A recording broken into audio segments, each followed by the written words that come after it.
Hello and welcome to Inside Iraq. I'm Jassim Azawi. Iraq's former Deputy Prime Minister Tariq Aziz is fighting for his life.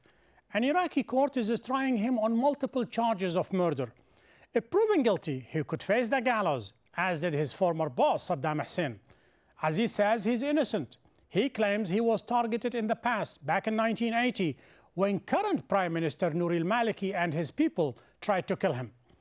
The Iraqi government, on the other hand, claims Aziz has been afforded all the legal rights and that his trial is not political. So does the hangsman noose beckon for Aziz, or will international human rights groups save him at the 11th hour? Rawi Ragah reports. December 30th, 2006, Saddam Hussein goes to the gallows. The deposed leader was convicted of crimes against humanity by the Iraqi High Tribunal. His death was seen as turning a new page in Iraq's history, but it did not get his former aides off the hook. Iraq's government and judiciary have continued their campaign of holding the former regime's officials accountable. A number of them have been sentenced to death. Prominent among them is the formerly most feared Ali Hassan al-Majid, known as Chemical Ali.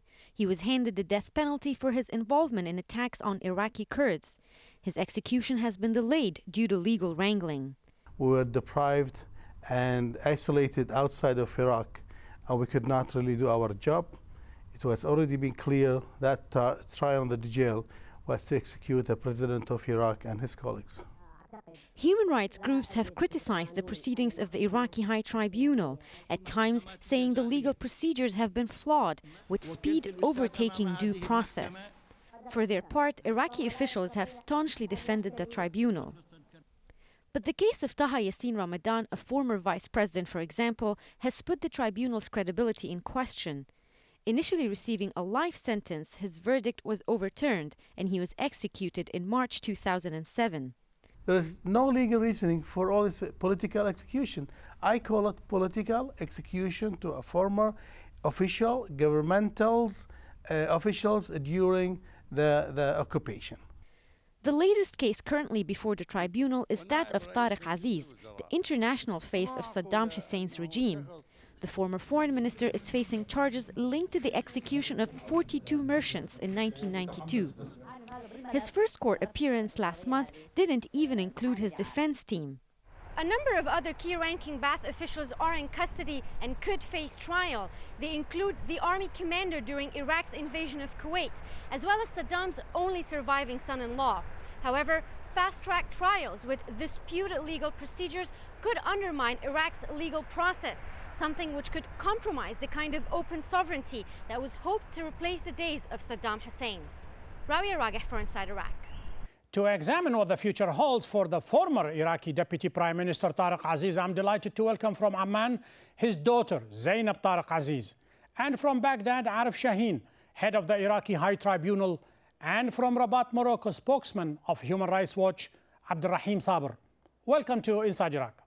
Zainab Tariq Aziz, the current trial of your dad, is it a judicial trial based upon evidence and facts, or is it a political trial of a symbol of the old regime?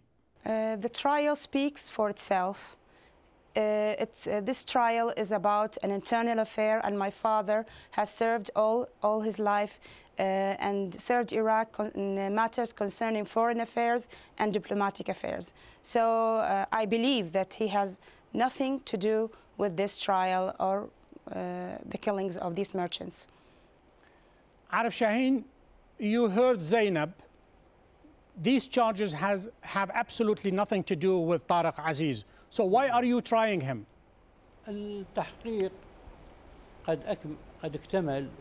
Now we have finished the probe or the investigation, and the defendants have been referred to the first tribunal, and we are now examining the results of the investigation. We are listening to the witnesses, examining the evidence, proofs. and also cross-examining the defendants, their lawyers, and so on. So after that, we will decide whether they can be accused or not. Until now, and on this level, we cannot say that if they are guilty or not. We are still in the stage of investigation.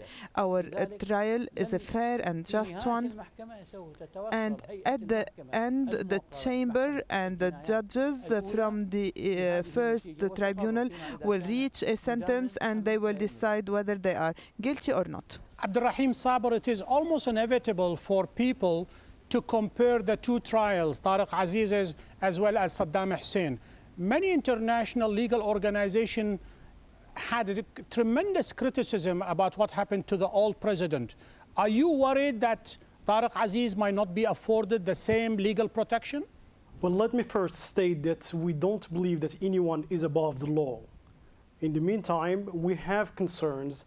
There were many shortcomings during the first trial, the judicial case of 2006, there were flaws, procedural flaws, including the independence of the tribunal, the disclosure of prosecutorial evidence to the defense, to the counsel of Saddam Hussein and the three others. So we are very much concerned about the trial of Tariq Aziz and whether he will be afforded a fair trial in accordance with international standards and with international human rights. That begs the question, Saber, let me stay with you. Was these flaws that you mentioned, were they the result of inexperience by Iraqi judges, or was it the result of political vendetta? Well, we did say in our report that we issued then in 2007 that there were the judgment issued by the court judges where some of the parts of the judgments were a stretch in the reasoning. So we had problems with that, but we had many other problems with the case itself. You heard Saber saying the trial of Saddam Hussein left a lot to be desired, and if the same is going to be carried out against Tariq Aziz, the man stands no chance of being innocent or tried properly.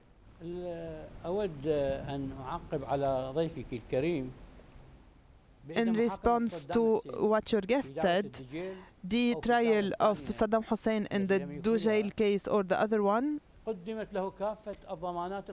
he received all the legal and judicial guarantees, and as a former judge, I can assure you that the guarantees that we are offering to the accused in the Iraqi High Tribunal are the best in the world, be it in the Middle East or even all over the world.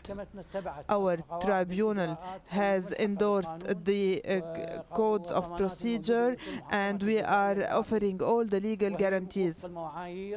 And it is also respecting the international criteria standards as well as the international human rights and the civil and political rights of the citizens, which is a convention Iraq ratified earlier.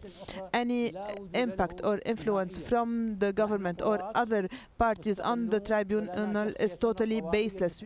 Zainab, when you hear what Judge Shaheen just said now, does that give you a relief that this trial is not political whatsoever? Or do you believe your father's lawyer, Mr. Badi Arif, who says there is an intent, there is a decision to keep Tariq Aziz in prison as long as possible, to stretch this period as long as possible until he dies in prison, and then they will get rid of him? Well, let me tell you, my father has been in prison for 5 years, and we kept calling and begging the international community to release him because of his poor health and old age. Every now and then when we do that, we hear that he's accused of certain crimes, and these crimes or these cases turn out to be in areas that he has no part in, and his job was away and not related to these matters. Let me ask him about this. Judge Shaheen, Tariq Aziz is a Christian, and he had no influence whatsoever about the politicization of Friday's sermons. How is it possible that this charge is lobbed against him, knowing full well that the Ministry of Religious Affairs, Wazarat al-Awqaf, normally writes these homilies, writes these sermons, it sends them to the imams, and the imams, pretty much like a parrot, they read them. So what does Tariq Aziz have to do with politicization of the sermons? I cannot answer. I do not approve, I do not deny these charges because, as you know, now the case is being examined by the tribunal, and the tribunal will examine all the evidence, proofs, documents, will listen to witnesses, and then will reach a final decision. Was he involved in that or no?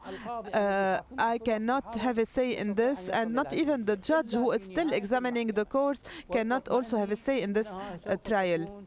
It is very telling, Saber, that a judge, he is looking at these charges and he says, I cannot tell what it is. Here the word trumped up charges. This is a charge that people fish out of air and say, this guy was responsible for the politicizations of the sermons. It is laughable, but that's unfortunately, that's the way it is. How do you look at it?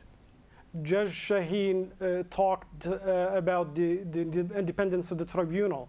We attended the trial of the judicial, and I can assure you that the study that we have, the report that we published, suggests otherwise. Our studies showed that the court was not independent. Our documents showed that the accused were not able to cross-examine the witnesses, and that is a major concern, especially with the Tariq Aziz trial coming up. Abdurrahim Saber, thank you for that comment. We'll take a short break now. When we come back, I'm going to ask Zainab Tariq Aziz. Her father had a chance to slay Saddam Hussein and to get out. Why didn't he take the bait? Stay with us.